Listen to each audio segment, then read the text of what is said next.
నమస్తే, welcome to news cafe. నేను భాగ్యశ్రీ. ముందుగా వివిధ వార్తాపత్రికల్లో వచ్చిన ముఖ్యాంశాలు కనుక చూసుకుంటే ఈనాడు ఎడిషన్ చూసుకుంటే భద్రతా మండలిని సంస్కరించాల్సిందే. ఇక అంతర్జాతీయ సంస్థల వద్ద ప్రమాణాలతో దక్షిణార్థి గోళానికి అన్యాయం, ఆ దేశాల సవాళ్లకు విధాన రూపకల్పనలో ప్రాధాన్యం ఇవ్వాలి.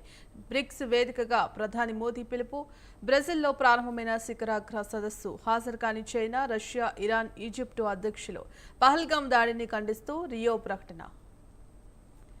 కన్నపల్లి మోటార్లు ఎందుకు ప్రారంభించారు? అక్కడ కనీస స్థాయి కంటే 2.5 మీటర్ల ఎక్కువ ఎత్తులో నీళ్లున్నాయి. ప్రభుత్వం ఉదాసీనంగా ఉంటే కేసీఆర్ నాయకత్వంలో లక్షల మంది రైతులతో అక్కడికి కదులుతాం. సర్కార్కు మాజీ మంత్రి హరీష్ రావు హెచ్చరిక. ఎప్పుడు ఆన్ చేయాలో మాకు తెలుసు. ప్రాజెక్టు లిఫ్టులపై ఈ నెల 11న SWIDWMA సమావేశంలో నిర్ణయిస్తాం. ఇక కన్నపల్లి పంప్ హౌస్ పై హరిస్తి ప్రజలను తప్పుదోవ పట్టించే కుట్ర. మంత్రి ఉత్తమ్ కుమార్ రెడ్డి విమర్శ. కొత్త పార్టీని ప్రకటించిన మస్క్ అమెరికన్లకు స్వేచ్ఛ కల్పిస్తామని వెల్లడి. అధికారాలను బదలాయిస్తున్న జిన్పింగ్ బాధితులు పంపి అయినా పదవి విరమణ. కొత్త రకం గోల్డెన్ వీసా ప్రవేశపెట్టిన UAE. మొదటి దశల్లో ఎంపికైన భారత్, బంగ్లాదేశ్లు. 171 కళాశాలలు, 1.14 లక్షల సీట్లు. కన్వీనర్ కోటాలో భర్తీ చేసేవి 76,795. EWS కోటా కింద మరో 6,500 వరకు అదనం. ఇక ఎస్సెట్ వెబ్సైట్ ఆప్షన్లు ప్రారంభం.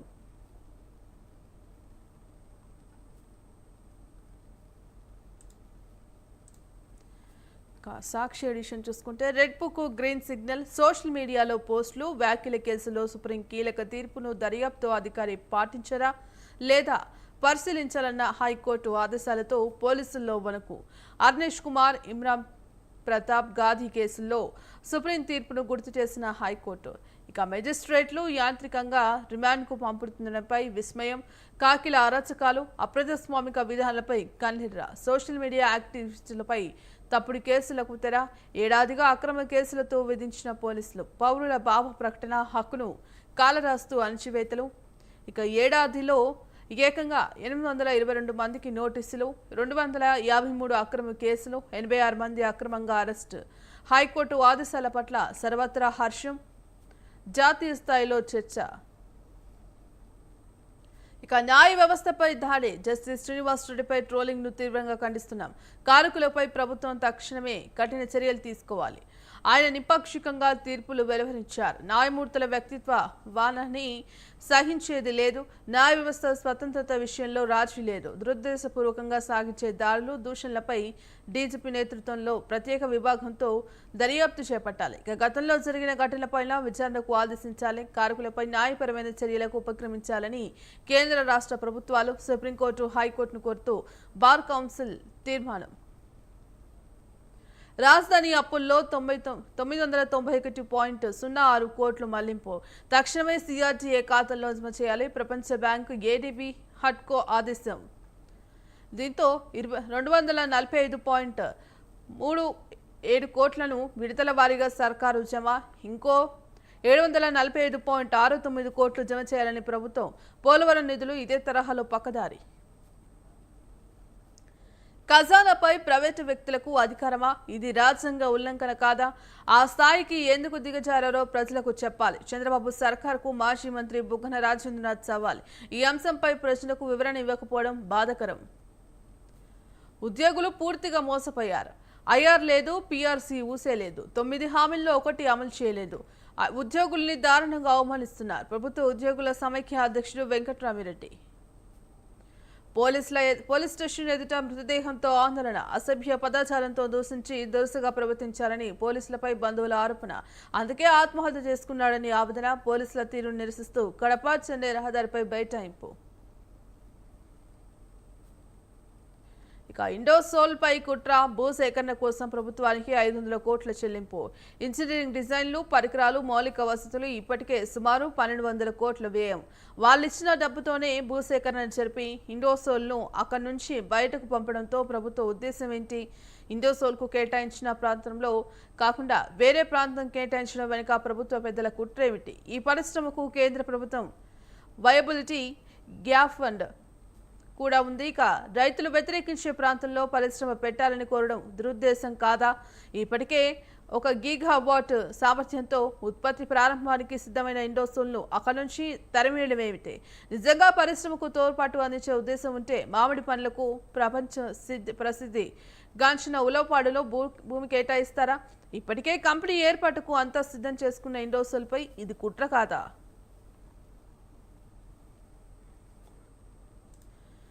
ఇక వివిధ వార్తాపత్రికల్లో వచ్చిన ముఖ్య అంశాలపై విశ్లేషణ అందించడానికి పొలిటికల్ అనలిస్ట్ మన్నం కోటేశ్వరరావు గారు ఉన్నారు. కోటేశ్వరరావు గారు నమస్తే అండి. నమస్తే. కోటేశ్వరరావు గారు, ఇవాళ రైతుల పట్ల నీళ్లు అందించే విషయంలో, రైతులకు సాగునీరు అందించే విషయంలో ప్రభుత్వం పూర్తిగా నిర్లక్ష్యం వహిస్తోంది. మరి కాళేశ్వరం మోటార్లు ఎందుకు ఆన్ చేయడం లేదు?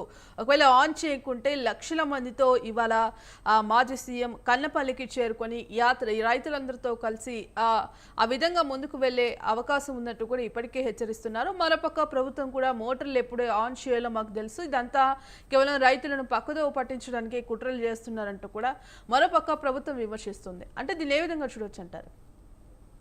తెలంగాణలో నీటి రాజకీయం పెద్ద ఎత్తున నడుస్తూ ఉంది. ప్రత్యేక తెలంగాణ కావాలన్నటువంటి డిమాండ్ లేకపోతే ఆందోళన వెనక కూడా ఈ నీటి సమస్య అనేటువంటిది ఉన్నది. నీళ్లు, నిధులు, నియామకాలు అనేటువంటి అంశాన్ని తెలంగాణ ఆందోళన సమయంలో బీఆర్ఎస్ కావచ్చు లేదా మిగిలినటువంటి పార్టీలన్నింటినీ కూడా దాని మీద కేంద్రీకరించాయి. అయితే ఆ నీటి వివాదాలు అనేటువంటివి ఇప్పటికిప్పుడు పరిష్కారం అయ్యాయి కాదు అనేటువంటిది గడిచినటువంటి 10 ఏళ్లలో తేలిపోయింది. కావేరీ జల వివాదాన్ని చూసినప్పుడు 10 కాదు, 10 కాదు, అనేక 10 సంవత్సరాలు ఈ వివాదాలు కొనసాగే అవకాశం ఉందనేది మనకు దాని చరిత్ర చెప్తా ఉంది. వీటిని పక్కన పెడితే ఇప్పుడు సుందిళ్ళ, అన్నారం, మేడిగడ్డ లేదా కాళేశ్వరం ప్రాజెక్టుకు సంబంధించినటువంటిది మళ్ళా వీటి మీద కూడా ఒక రాజకీయం అనేటువంటిది ప్రారంభమైందనేది అటు మాజీ మంత్రి హరీష్ రావు, ఇప్పుడున్నటువంటి మంత్రి ఉత్తమ్ కుమార్ రెడ్డి గారి మాటలు చూస్తే మనకి అర్థమవుతా ఉంది. ఇక్కడ జనానికి అర్థం కావాల్సినటువంటి అనేక అంశాలు ఉన్నాయి. ఒకవైపు మాజీ మంత్రిగా ఉన్నటువంటి హరీష్ రావు పెద్ద ఎత్తున రాజకీయ పరమైనటువంటి దాడి చేస్తున్నారు. ఇది జనాన్ని తప్పుదోవ పట్టించేది అనేటువంటిది ఉత్తమ్ కుమార్ రెడ్డి గారు చెప్తున్నటువంటి వాదన. ఎవరి వాదనలో ఏమిటి అనేటువంటిది మరి తేల్చాల్సింది ఎవరు? నీళ్లు విడుదల చేస్తే ఆ బ్యారేజీలు కావచ్చు లేకపోతే డ్యాములు కావచ్చు, అవి వాటి రక్షణ ప్రమాదంలో పడుతుందని చెప్పేసి జాతీయ డ్యామ్ సేఫ్టీ అథారిటీ, డ్యాముల భద్రతా సంస్థ చెప్పిందని చెప్పేసి ఉత్తమ్ కుమార్ రెడ్డి గారు చెప్తున్నారు. అబ్బాయి అదేం లేదు, అవన్నీ చిన్నవి, అది ఒక సాకు మాత్రమే, నీళ్లు విడుదల చేయాల్సిందే,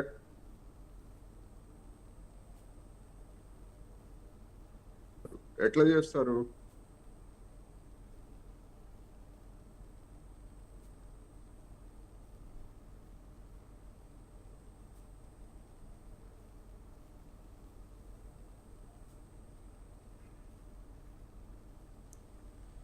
కోటేశ్వరరావు గారు, మీ సిగ్నల్ రావట్లేదు.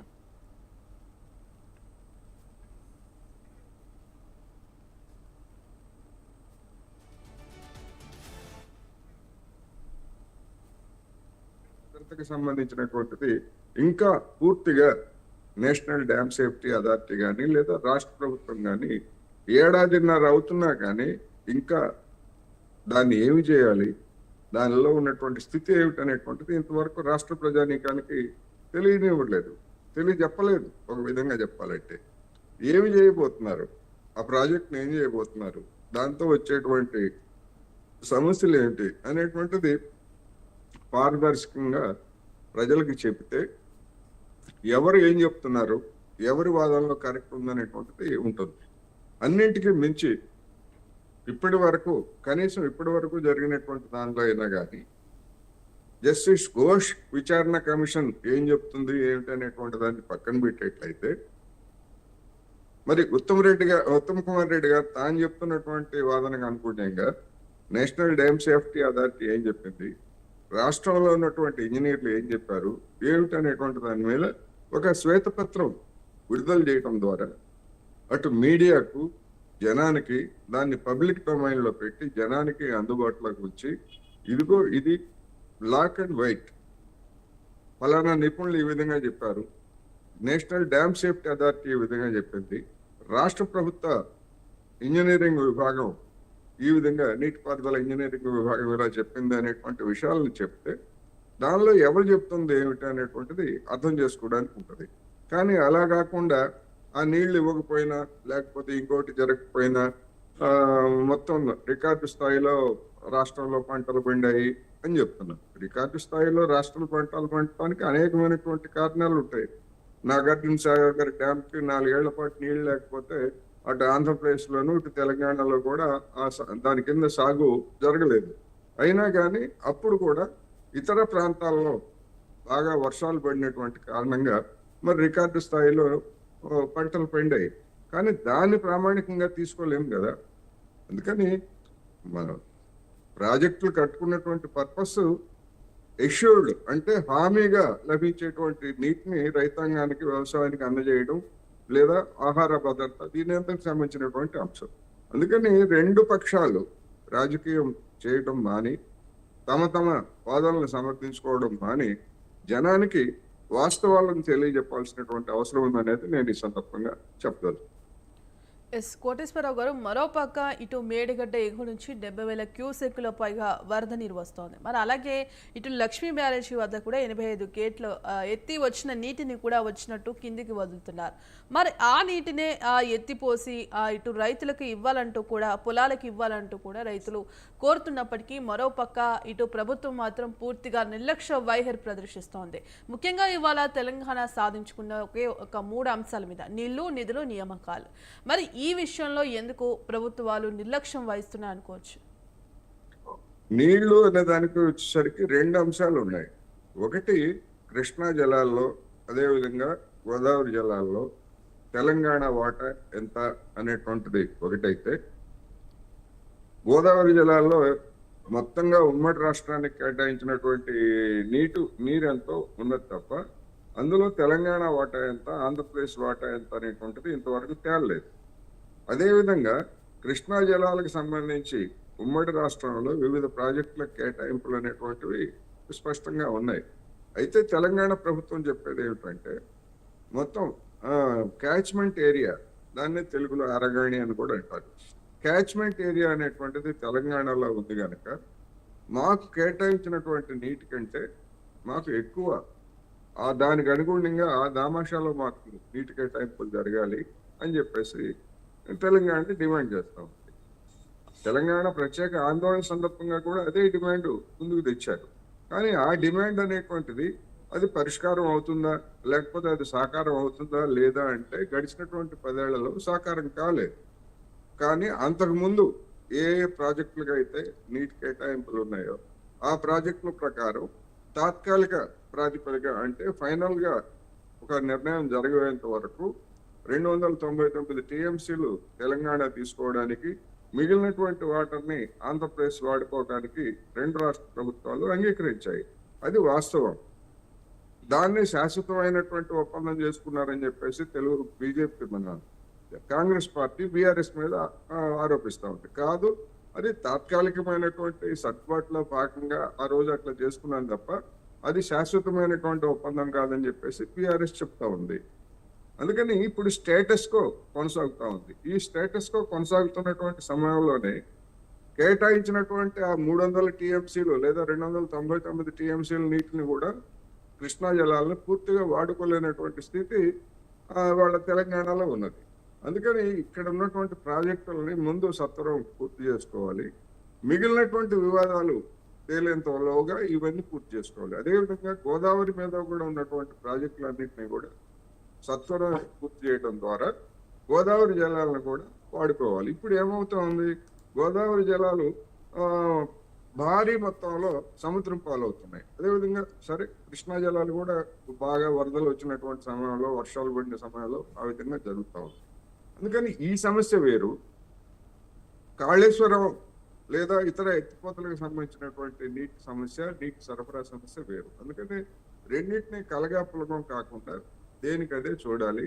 నేను చెప్పినట్టుగా ఈ కాళేశ్వరం ప్రాజెక్టులకు సంబంధించినటువంటి మొత్తం లింక్ ప్రాజెక్టులు కనుక అది దానికి సంబంధించినటువంటి ఇప్పటికైనా ఆ విచారణ కమిషన్తో నిమిత్తం లేకుండా స్టేటస్ రిపోర్ట్ని ప్రభుత్వము ప్రకటించినట్లయితే వైట్ పేపర్ ద్వారా అది పబ్లిక్ డొమైన్లో పెడితే అనేక మందికి అది అందుబాటులోకి వస్తుంది. ఒక గందరగోళం అనేటువంటిది లేకుండా పోతుంది. ఇప్పటికైనా తక్షణమే చేయాల్సినటువంటి పని అదే అనేది నేను మరోసారి చెప్తాను. కోటేశ్వరరావు గారికి మరో అంశం చూసుకుంటే ఇవాళ న్యాయ వ్యవస్థపై దాడి జరుగుతోంది. మరి జస్టిస్ శ్రీనివాస్ రెడ్డిపై తీవ్ర స్థాయిలో ట్రోలింగ్కు అనామకులు పాల్పడుతున్నారు. మరి ఆయన నిపాక్షికంగా తీర్పులు వెలువరించారు. న్యాయమూర్తుల వ్యక్తిత్వ హనాన్ని సహించేది లేదంటూ కూడా బార్ కౌన్సిలర్ ఏదైతే తీర్మానం వ్యక్తం చేశారు. దీన్ని ఏ విధంగా చూడొచ్చు అంటారు? ఇవాళ న్యాయ వ్యవస్థ అనేటువంటిది కూడా తీవ్రమైనటువంటి విమర్శలకు ఆరోపణలకు గురవుతున్న మాట వాస్తవం.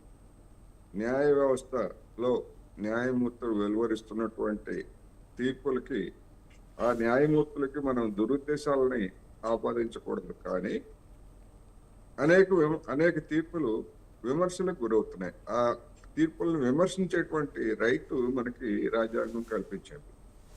అందుకని ఇప్పుడు బాబరీ మసీదు వివాదంలో ఆధారాల ప్రాతిపదిక కాకుండా విశ్వాసాల ప్రాతిపదికన సుప్రీంకోర్టు తీర్పు ఇచ్చినటువంటిది మనకు తెలిసిందే.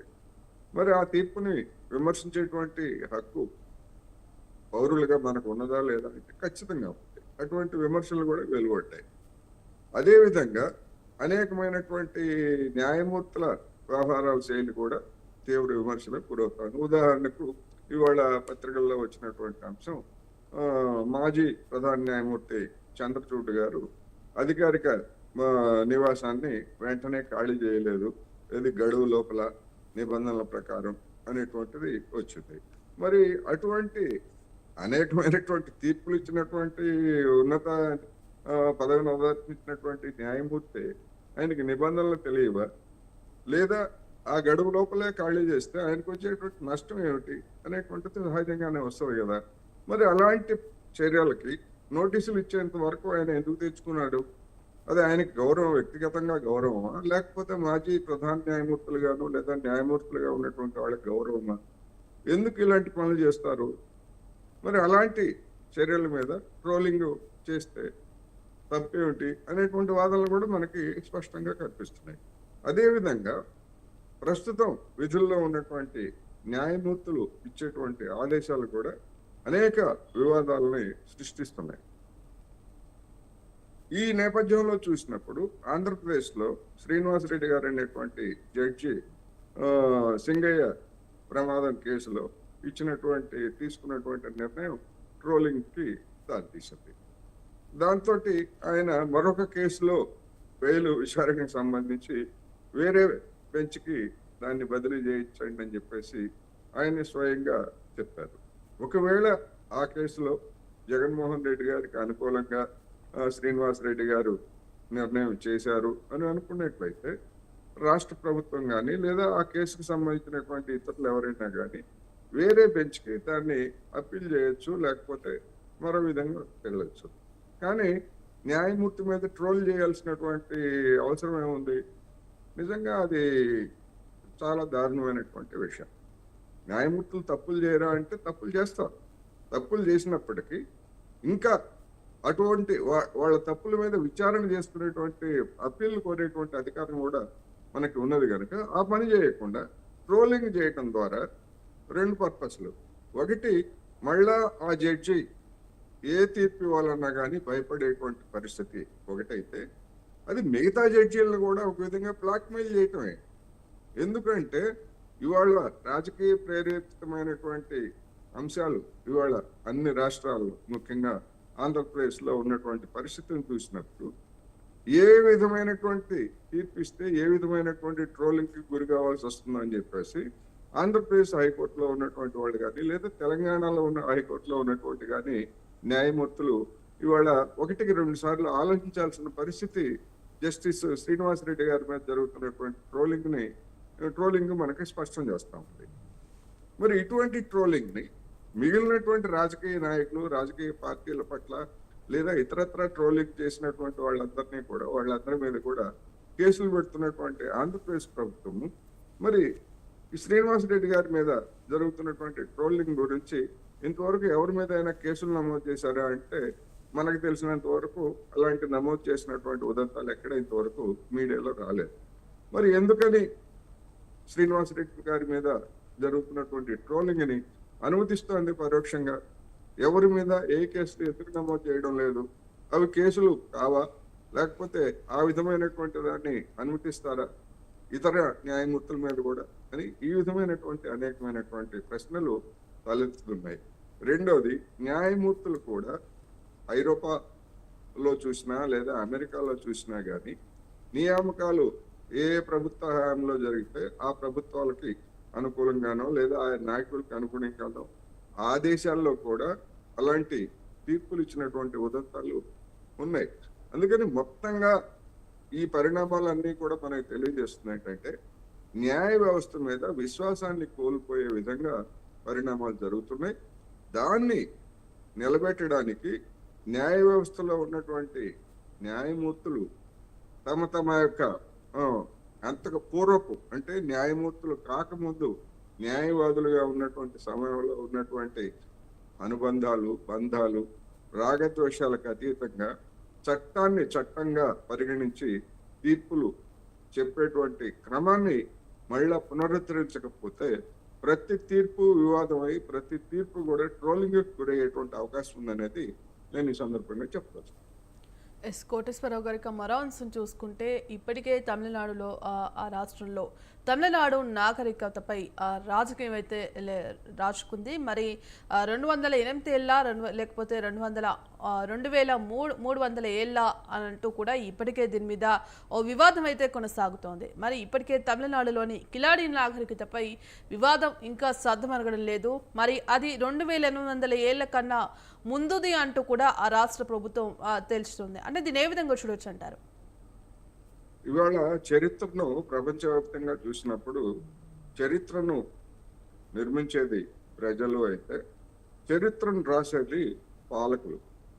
ఆ పాలకులు దేనికి అనుగుణంగా ఉంటది వాళ్ళు రాసేటువంటి చరిత్ర అంటే వాళ్ళ భావజాలానికి అనుగుణంగా ఉంటుంది అనేది జగమెరిగినటువంటి సత్యం.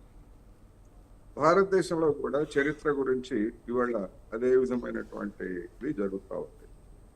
బ్రిటిష్ వారి హయాంలో చరిత్రకారులు చెప్పినటువంటి అంశాలు లేదా తర్వాత కాలంలో చరిత్రకారులు చెప్పినటువంటి అంశాల మీద ఇప్పుడు ముఖ్యంగా గడిచినటువంటి 10 సంవత్సరాలు అంతకుముందు నుంచి కూడా ఆర్ఎస్ఎస్ భావజాలం కలిగినటువంటి కొంతమంది వ్యక్తులు ఆ చరిత్రను సవాల్ చేస్తున్నారు. ఆ చరిత్రను సవాల్ చేయటమే కాదు, గతంలో ఎన్నడూ విననటువంటి లేదా కననటువంటి కొంతమంది వ్యక్తుల్ని చారిత్రక పురుషులుగా ముందుకు తీసుకొస్తూ కొత్త చరిత్రను తమ భావజాలానికి అనుకూలమైనటువంటి చరిత్రను జనం మీద రుద్దేందుకు ఒక ప్రయత్నం జరుగుతూ ఉంది అనేటువంటిది మనకు తెలిసిందే.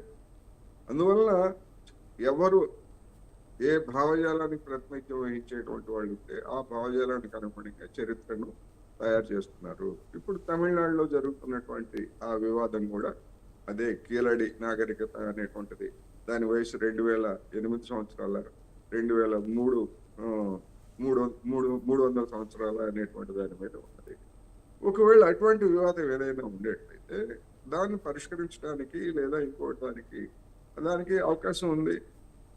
అదేవిధంగా ఆల్రెడీ రాష్ట్ర ప్రభుత్వము ఆర్కియాలజీ శాఖ నిర్వహించినటువంటి 2800 అని చెప్పారు. అదేవిధంగా కేంద్ర ప్రభుత్వ ఆర్కియాలజీకి సంబంధించినటువంటి వాళ్ళు కూడా దాని మీద భిన్నమైనటువంటి నివేదికలు ఇచ్చారు. అసంపూర్తిగా జరిగింది. అవన్నీ కూడా ఇంకా పూర్తి చేయాలనేటువంటిది చెప్తున్నారు. ఇప్పుడు ఎందుకు వివాదం అయింది అనేటువంటిది మనం వర్తమాన చరిత్రను చూసుకున్నట్లయితే తమిళనాడులో ఎన్నికలు జరగబోతున్నాయి. తమిళనాడులో ఎన్నికలు జరగబోతున్నటువంటి సమయంలో అటు అధికారంలో ఉన్నటువంటి డిఎంకే తనకు అనుకూలమైనటువంటి అస్త్రాలన్నింటినీ ముందుకు తీసుకురావడం సహజం. అదేవిధంగా దాన్ని వ్యతిరేకించేటువంటి పార్టీలు కూడా అదే విధమైనటువంటి రాజకీయపరమైనటువంటి దాడికి అన్ని అంశాలని అక్కడ తీసుకొస్తున్నారు. మురుగన్ అంశాన్ని మనం చూసాం ఇటీవల జరిగినటువంటి సమావేశాలు. ఇప్పుడు ఈ చరిత్ర ఇది కూడా ఈ విధమైనటువంటి వాటన్నిటిని కూడా ముందుకు తీసుకొచ్చి భాషా సమస్య,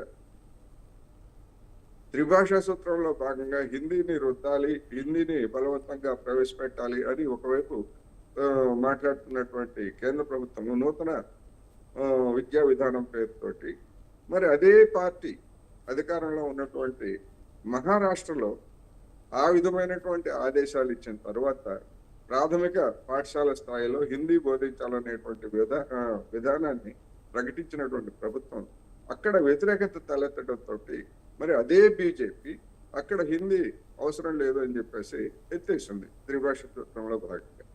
మరి దేశవ్యాప్తంగా నూతన విద్యా విధానం పేరుతోటి హిందీని రుద్దాలని ఒకవైపు చూస్తా ఉంది. అంటే అవకాశవాదం తమిళనాడులో లేదా ఇతర రాష్ట్రాల్లో ఒక విధానం, తాము పాలిస్తున్నటువంటి మహారాష్ట్రలో అక్కడ జనంలో వ్యతిరేకత వచ్చిన కారణంగా దాన్ని ఎత్తేశారు.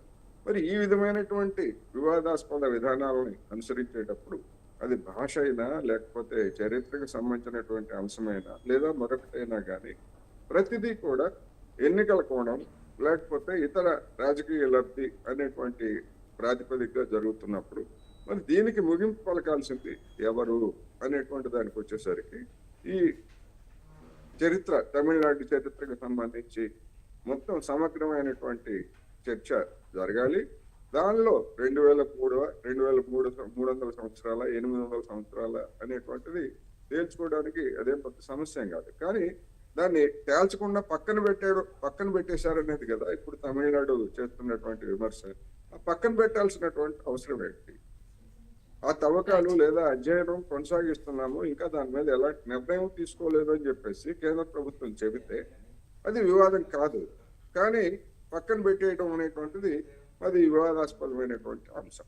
అందువల్ల రాబోయేటువంటి రోజుల్లో కూడా దేశవ్యాప్తంగా ఇలాంటి భాషా సమస్యలు, ప్రాంతీయ సమస్యలు లేదా నాగరికతకు సంబంధించినటువంటి అంశాలు లేదా భావజాలమైనటువంటి అంశాలు కూడా తలెత్తే అవకాశం ఉందనేది మనం గమనించాలి. రైట్, థ్యాంక్ యూ అండి కోటేశ్వరరావు గారు. వివిధ అంశాలపై విశ్లేషణ అందించినందుకు ధన్యవాదాలు. ఇక ఇది ఇవాల్టి న్యూస్ కేఫ్. కీప్ వాచింగ్ స్వతంత్ర.